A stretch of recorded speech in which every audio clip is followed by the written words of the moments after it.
Olha, falamos da parte política, da parte econômica, vamos para a parte cultural, tá certo? Aí vamos tomar cuidado que nós vamos ter que ver os quadros do Menino Renascimento, tá?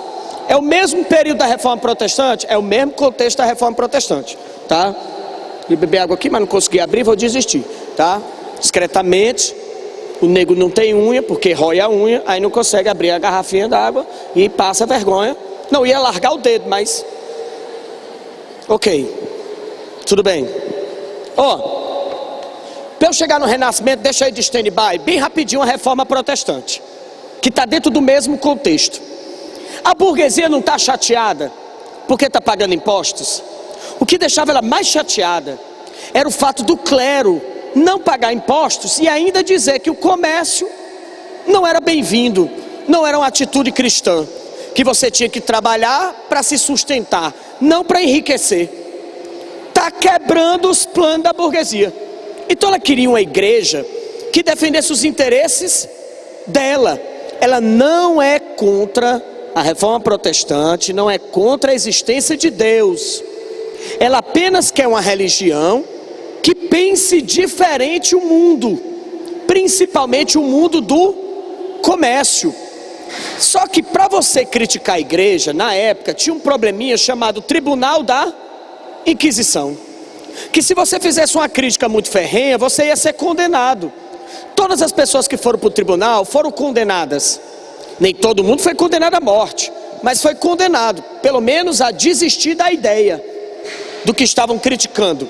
Então o que é que eles fizeram? Eles precisavam que alguém da igreja criticasse a igreja. E quem é que vai fazer isso? Martinho Lutero.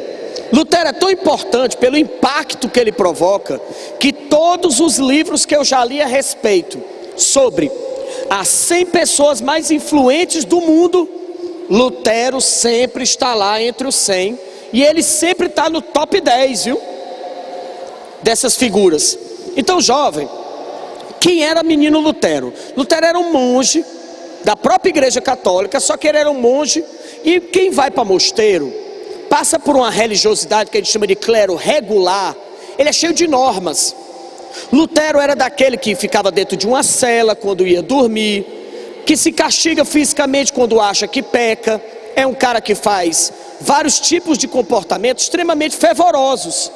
Só que ele é um cara que tem a religiosidade muito delineada, ele não aceita que se fale mal ou se faça mal à igreja. E ele não sabia da venda de objetos sagrados, ele não sabia da venda de objetos, dos comportamentos errados do clero, porque no mosteiro dele não tinha. Ele era do interior da Alemanha. E um dia, como ele era um cara que se martirizava muito, o mestre dele, achando que ele estava ficando muito nervoso, mandou ele para ser mensageiro. E ele conseguiu a mensagem que ele sempre quis: levar uma carta ao Papa. Só que este Papa que ele conheceu, o Vaticano que ele conheceu, não foi uma coisa boa para ele. Ele viu um Vaticano onde se vendia objetos sagrados. Ele viu o pessoal vendendo os ossos de São Pedro, tá? A gota do leite do seio de Maria, pedaços da cruz de Cristo. E ele voltou, foi mais chateado com a igreja. Só que na cabeça dele, se ele ficar chateado com a igreja, ele acha que está pecando. Mas se ele não fizer nada, ele acha que está pecando, porque ele acha que o dever dele é não aceitar isso. Mas se ele não aceitar, ele briga com a instituição que ele mais ama. E aí esse conflito ficou na cabeça dele, e aí é que ele se martirizava mesmo. E o professor dele, com medo até dele se matar, botou ele para terminar os estudos e ser professor universitário. Terminou, ele estava dando aula, ele era um professor crítico, mas ele é da igreja. Um dia chegou um nobre muito influente na Alemanha, vendendo objetos sagrados na cidade do Lutero, ó. E esse nobre vendeu os objetos, e quando Lutero soube, mandou a população devolver, que aquilo ali não ia salvar a alma de ninguém. O nobre foi obrigado a devolver o dinheiro das pessoas, só que ele ficou indignado e avisou ao Papa. Como Lutero era um desconhecido, o Papa mandou um delegado, um enviado dele, para falar com Lutero. E o professor do Lutero chegou: Lutero, cara, eu sei que você está querendo fazer isso pelo bem, Mas se você discordar do enviado do Papa, você vai morrer. Então faça o seguinte, peça perdão. Mas eu não estou errado. Não é questão de estar errado ou certo. Neste momento que está valendo aqui é a sua vida. Peça perdão, você vai fazer o seguinte. Você promete, você vai fazer? Ele, Você vai ficar de cara para o chão. Quando o emissário do Papa chegar, você não vai falar nada, vai ficar deitado e vai deixar ele falar. Quando ele mandar você se levantar, você se levanta, pede desculpa, aceita a punição e acabou-se. E o Lutero fez. Chegou, ele estava lá deitado, em formato de cruz, de cara para o chão. O cara falou, disse tudo que ele estava errado. Ele ficou calado, se levantou, pediu desculpa.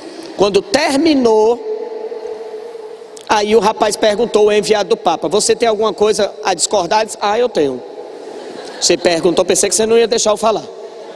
Aí ele falou. Aí ele escatitou, falou contra a venda de objetos, falou contra o posicionamento da igreja. Aí o enviado do Papa disse: não tem escolha, eu vou me reportar ao Papa e você vai ser punido.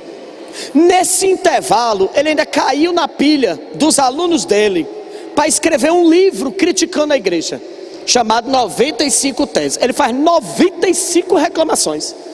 Entre elas, para você ter só o naipe das reclamações, ele pergunta assim: se existe uma caneta que tira o pecado do mundo, de que tinta é feita essa caneta? E por que antes ela não foi usada? E principalmente, se ela tira o pecado do mundo, por que é que não tiram logo o pecado de todo mundo e salva? Mas no final ele pede desculpa.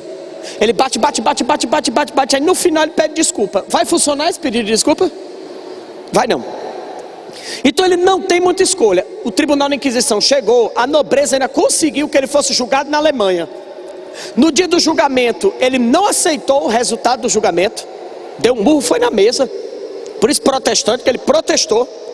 E quando ele negou, ele foi condenado. Só que a população invadiu o julgamento, e levaram Lutero. Esconderam Lutero no palácio, onde ele vai traduzir a Bíblia para o alemão, que era outra coisa que ele era indignado. Como é que na Alemanha a Bíblia era em latim e ninguém entendia nada? E ele achava que o cristão deveria saber sobre a Bíblia. Aí para isso tinha que ser em alemão. Enquanto ele está traduzindo, a população tomou as dores do Lutero e começou a atacar a igreja. Começou uma revolta, a galera tocando fogo na igreja, matando o padre, tomando os bens. A confusão perdeu o controle. Ninguém controlava mais a população. O nome dessa revolta a gente chama de revolta anabatista. E quando eles estavam atacando a igreja, Lutero foi chamado. E a igreja fez um acordo: se você controlar a população, a gente perdoa o que você fez e permite você criar sua própria igreja.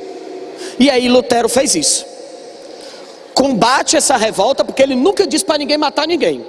Ele nunca disse para ninguém tomar os bens da igreja. Para todos os efeitos, ele é fiel à igreja. Então, ele conseguiu combater o anabatismo e foi perdoado. Criou a própria igreja dele, tá certo? Perguntaram se na época da Idade Moderna haviam revoltas para tirar o rei. Várias. Sempre aconteceram revoltas para tirar o rei, mas elas sempre usavam um princípio chamado: vamos matar o rei. Aí isso funciona falando. Quando você chega com raiva e tem outro do outro lado armado, aí você morre.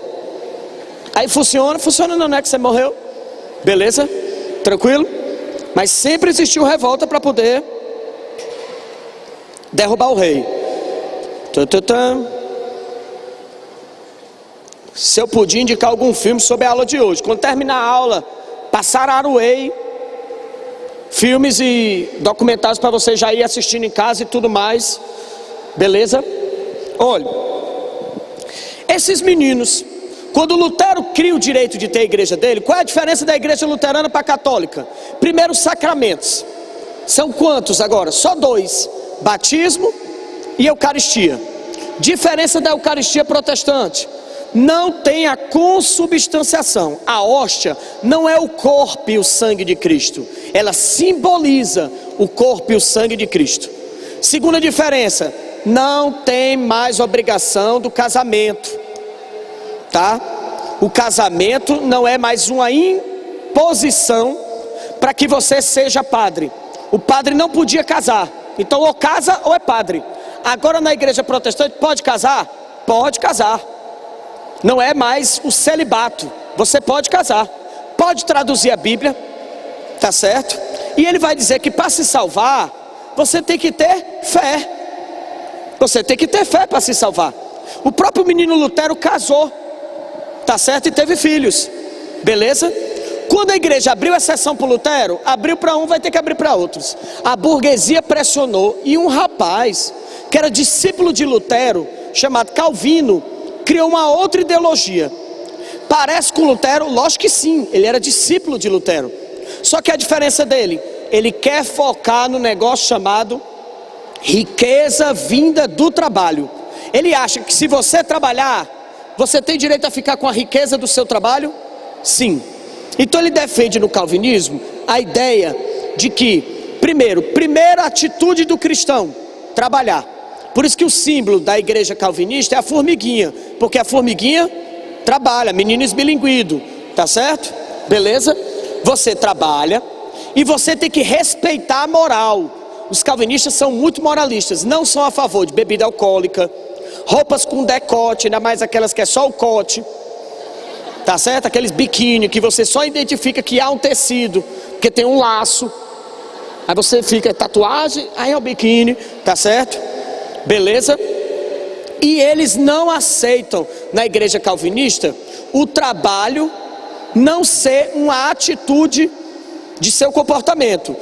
Lógico, estão dispensados do trabalho pessoas que têm problemas físicos de doença, mas pessoas que estão em condições de saúde têm que trabalhar, porque Jesus trabalhava? Sim, era carpinteiro. E se Jesus trabalhava e você é cristão, como é que você argumenta que não vai trabalhar? Tá certo? Beleza? E a última igreja protestante é a igreja anglicana, criada pelo rei da Inglaterra, porque ele está brigado com a igreja. A briga dele se chama Tratado de Tordesilhas. O que foi que a Inglaterra ganhou no Tratado de Tordesilhas? Só nada. Segunda briga dele, ninguém respeita o rei Henrique VIII. Todo mundo falava mal dele. Então, olha, você ser rei e todo mundo falar de você, lhe desrespeitar. O parlamento britânico já estava com o nome do outro rei, ele não tinha nem morrido. E ele, chateado com essa situação, encontrou uma mulher que botou um estímulo para ele fazer isso. Menina Ana Bolena, uma que foi amante, depois virou mulher dele por pouco tempo. Ele pega uma briga com a igreja, se separa e decreta o ato de supremacia, onde ele vira rei e chefe da própria igreja. Basicamente a mesma coisa da igreja luterana, no sentido de que são 2 sacramentos, tá? Eles não têm mais aquela obrigação da Bíblia ser em latim, pode ser traduzida. Agora o rei funciona como o próprio Papa, beleza? Diante disso a igreja criou a Contra-Reforma, uma maneira de reação para impedir que ela perdesse o controle da sociedade. E a Contra-Reforma tomou 4 grandes medidas. Reforçou o Tribunal da Inquisição, que já existia, mas reforçou, tá? Criou a Companhia de Jesus, que era um padre super, mega perturbante, preparado para enfrentar qualquer tipo de oposição. O nome desse padre é jesuíta, por isso que ele vem para a América, porque ele está pronto para vir para a América. Ele consegue ir. Se você disser para o jesuíta, você vai para a América catequizar o índio, ele vem. E ele precisa de ajuda de quem? Ninguém, porque para ele é missão dada, é missão cumprida. Ele cumpriu a missão dele na América. Somos católicos? Somos cristãos, não? Então não pense como católico. A maioria da sociedade brasileira e latina não é cristã, não? Quem foi que fez isso? Os jesuítas. Com a ajuda de quem? Deles. Às vezes, jovem, eram 10 jesuítas no Brasil. E os cabas conseguiram expandir a fé cristã. E olha que os portugueses e os espanhóis às vezes atrapalhavam, porque eles queriam catequizar o índio e o português querendo explorar o índio. E eles catequizando e o português atrapalhando, matando o índio, escravizando, levando embora. Chegaram a ter conflito com os jesuítas, tá? E nós vamos ter um índex, uma lista de documentos que ela não vai permitir que sejam lidos, tá? Quando ela começou a limitar a liberdade de expressão e começou a proibir as manifestações, a sociedade burguesa teve uma ideia. Existe uma maneira de protestar onde as pessoas não veem o protesto diretamente. Como é o nome das artes? artes. Então vou criar um movimento artístico, cultural, cuja ideia é criticar a igreja e mudar o pensamento da sociedade sem que ela perceba diretamente. Então, antes de eu mostrar os quadros aqui, vamos pagar nossas dívidas aqui de dúvida, bem rapidinho. Verso, ok. Galileu foi julgado pelo tribunal da Inquisição? Foi. Foi condenado à morte? Não. Qual foi a punição? Teve que abandonar o pensamento dele de que a terra girava em torno do sol, e foi obrigado a aceitar que a terra ficava fixa, senão morria, tá? Oi? Qual a diferença entre calvinismo e puritanismo? Os puritanos são uma igreja calvinista.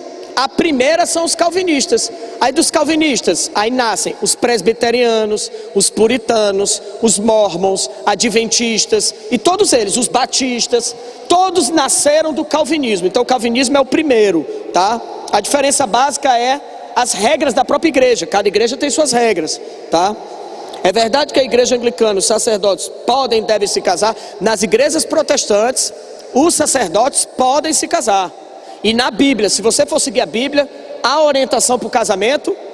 Sim, há orientação para o casamento. Não vou entrar nesses métodos, mas já entrei. Não ia entrar, mas já entrei. Existe até uma discussão histórica. Jesus casou? Existem trechos bíblicos que chamam Jesus de rabino. E rabino na sociedade judaica é homem casado. Tem que ser casado. Então, se Jesus foi chamado de rabino, ele era casado ou não era casado? Ou o texto está mal traduzido, ou a gente não quer acreditar que ele era casado. São tantas discussões, mas todas chegam num ponto em comum: o casamento existe na Bíblia, então natural que se case, tá? Menino Calvino, a gente disse, né, que era discípulo de tio Lutero. Lutero escreveu um livro contra os judeus, que Hitler utilizou suas palavras. Menino Hitler é um rapaz chamado construtor de ideologia. Entenda, palavras soltas querem dizer o quê? Nada. Isso era a ideia do Hitler. Ele pegava palavras soltas de vários pensadores, alegando que eles justificavam o que ele pensava. Ele pega trechos do Darwin para justificar o que ele quer. Ele pega trechos, tá certo, de ideias que fossem contra os judeus, ideias que, se você lesse o livro todo, você talvez tivesse outra conclusão, mas se eu pegar a ideia solta, complica. Por isso que é perigoso aquela galera que pega a frase e bota assim em redes sociais, aí bota só a frase. Uma frase, cara, solta, ela é muito perigosa. Para a história isso não é ciência. Parece até chique e fashion na rede social, mas não é ciência não, botar frase solta não, tá? Elogiaram. Porque o padre não podia se casar? Foi uma bula da igreja que pediu que não houvesse mais casamento. Antes, no início da igreja, o padre se casava? Sim. Só que chegou um momento que as pessoas estavam entrando na igreja não para ser padre, mas para viver da riqueza da igreja. Ainda gerava filhos, e a igreja tinha que se sustentar. Aí o que é que ela fez? Proibiu o casamento. Mas no começo podia casar, tá certo? Beleza? E num futuro talvez a gente volte a ter essa permissão com mais flexibilidade. Vamos lá para o Menino Renascimento, para o Encerration. Olha, começa já com um dos quadros mais importantes da prova do Enem, que é o quadro do tio Michelangelo, mostrando, tá certo, a criação. Se os 7 povos das missões, na questão da guerra, ok, 7 povos das missões, se eu entendi aqui a pergunta, território jesuíta, que hoje é o Rio Grande do Sul. Só que quando os portugueses foram ocupar o território, os jesuítas não quiseram entregar, porque alegaram que o território era de quem? Da Companhia de Jesus, não é de rei nenhum. Só que o Marquês de Pombal não é um cara que é muito religioso, ele é laico, e ele quis tomar os 7 povos das missões à força, e aconteceu uma guerra entre os jesuítas e o governo português. Lógico que os jesuítas só tinham um exército para usar, os índios. Quem mais sofreu nessa guerra foram os índios, que foram colocados no conflito ideológico entre jesuítas e Estado português, tá? Vamos lá. A gente sabe que o Renascimento trabalha com 5 grandes ideologias. Antropocentrismo é quando o homem está no centro do universo. Como é que eu noto isso no movimento artístico? Olha ali. Aquele rapaz é menino Adão e o outro é Deus. Quem está maior, Deus ou Adão? Adão. O homem aqui está maior do que Deus. Ó, Deus não está nem inteiro. Adão está inteiro e Deus não está. Tá? Quem é o tema central? Quem é que está mais no centro? O homem, porque Deus está na ponta. O homem está numa ponta, mas está indo para o centro. Tá certo? Segunda característica que você tem no Renascimento: o humanismo. O que é humanismo? A gente quer estudar as expressões humanas, os sentimentos, que são extremamente curiosos. Passa alguma ideia de sentimento esse quadro? Não passa não? De soberba, de que o homem está acima de Deus. Deus está se esticando para salvar o homem, ó, botando a mão lá na frente para ver se salva o homem. O homem está querendo ser salvo? Não, está recuando para trás. A gente sabe que Adão vai pecar? Vai. Aí ele desenhou dessa forma. Em vez de ele desenhar um fruto proibido, ele desenha Adão negando a Deus. Beleza? Fantástico. Eles defendem o naturalismo. O corpo humano é uma obra de Deus, então é uma obra perfeita.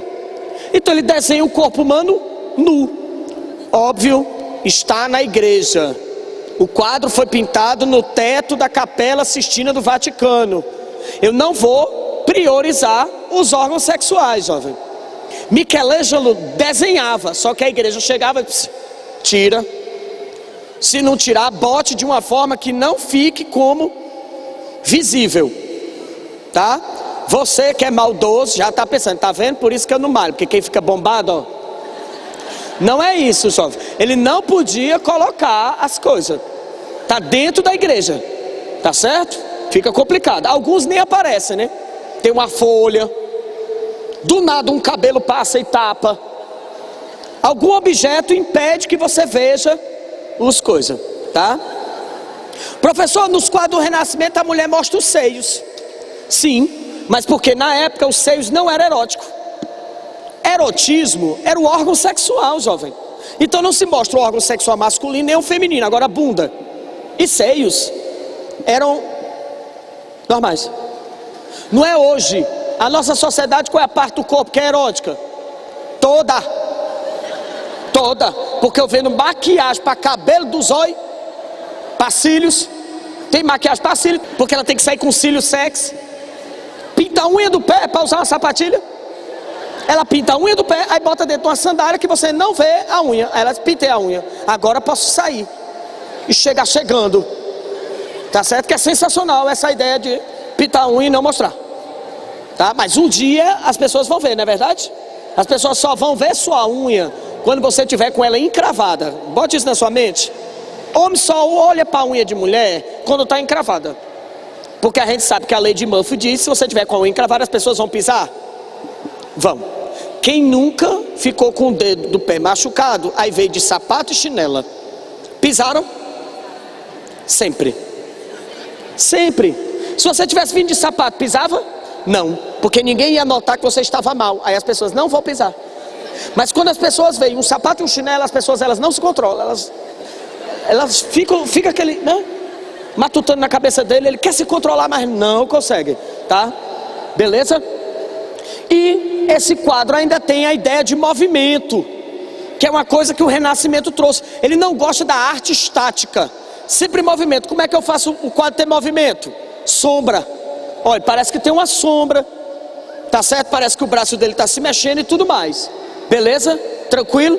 E o Michelangelo, danado, ele adorava a anatomia humana. Deus está dentro do cérebro. Ali é o córtex, é o cérebro humano cortado assim, ó. Então Deus está dentro do cérebro humano. Todos os quadros do Michelangelo estão dentro de uma parte do corpo humano. Ele desenha um coração, aí bota uma coisa dentro. Desenha o cérebro e bota um personagem dentro. Desenha a bacia e bota o personagem dentro do ventre. Tá?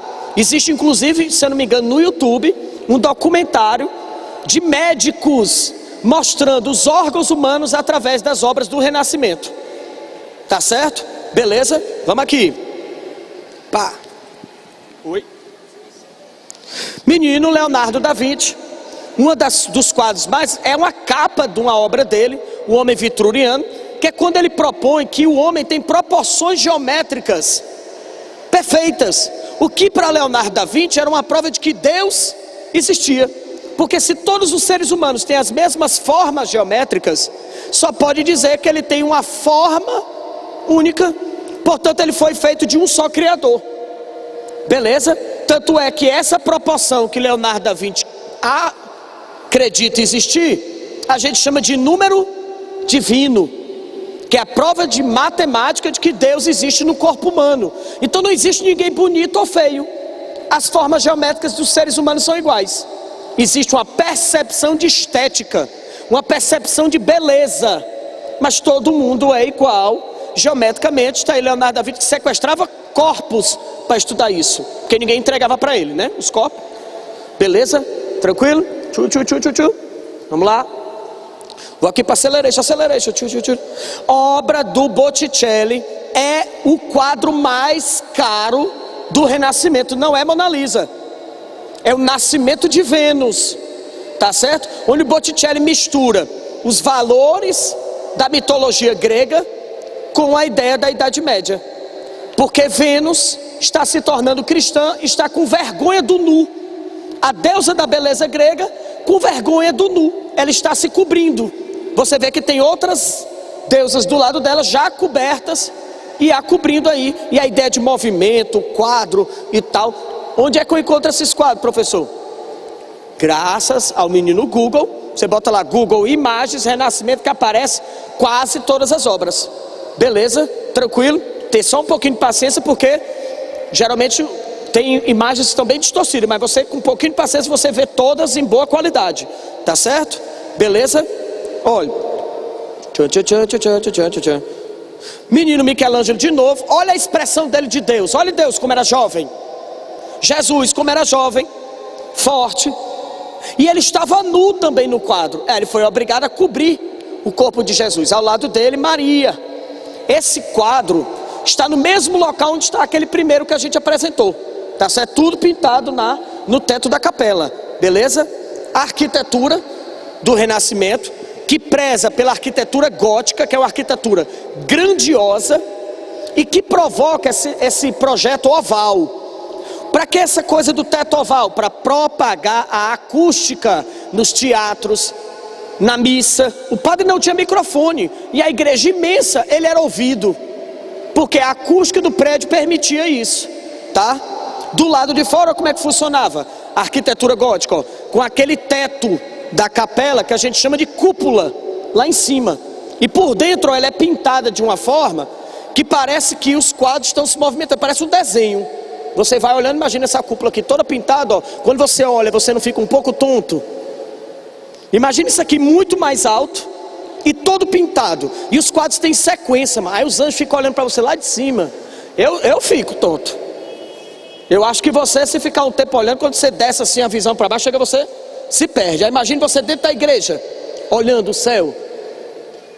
Tá certo? E isso fica na sua mente, porque uma palavra dita somada com a imagem, então as pessoas começavam a assimilar o que é que elas queriam da religião, e a igreja às vezes nem percebeu que quem estava fazendo isso era a burguesia. Tá certo? Beleza?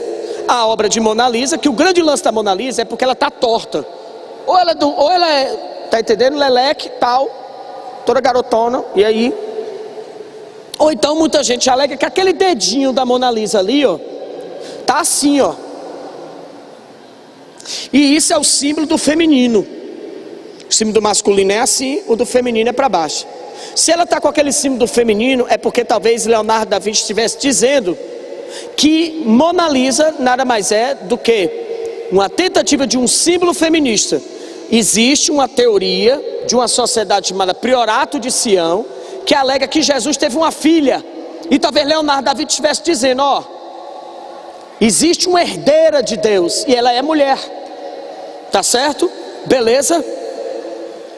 Aí é o mecenato. O que é o mecenato? As pessoas pagavam para serem retratadas na obra. Aí é um casamento, aí tu imagine aí, que beleza a escolha da roupa do casamento aí, hein, do casal. A menina vestida de alface, o rapaz parece um guarda-chuva, tá certo? Beleza, a menina já um pouco grávida, você está vendo aí, tá? Beleza, já bem protuberante aí, o neném tá vindo aí, the baby, beleza? Um dos quadros mais famosos de menino Rafael, a Escola de Atenas, que caiu inclusive na prova do Enem o ano passado. Só aquela imagem central ali, do Aristóteles e o Platão conversando, beleza? Lembra que caiu na prova do Enem o ano passado?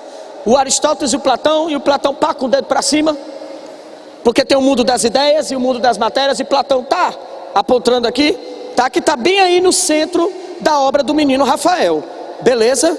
Tranquilo? E por último, a teoria do heliocentrismo, ó, como é que se pensava o mapa do mundo, porque se dizia que a Terra ficava parada e o Sol girava. De onde é que eu tirei isso? Na Bíblia tem um trecho onde Josué diz que então, sob ordem de Deus, ele mandou parar o Sol. E eu só mando parar algo que estava em movimento. Então ele alega que quem estava em movimento é o Sol, porque se eu disser que o Sol não estava em movimento, quem é que está errado? A Sagrada Escritura. Então eles foram obrigados a abandonar a ideia de que a Terra é que girava. Tá certo? Beleza. Mais uma vez, foi um prazer. Obrigado. Tchau, jovem. Até a próxima.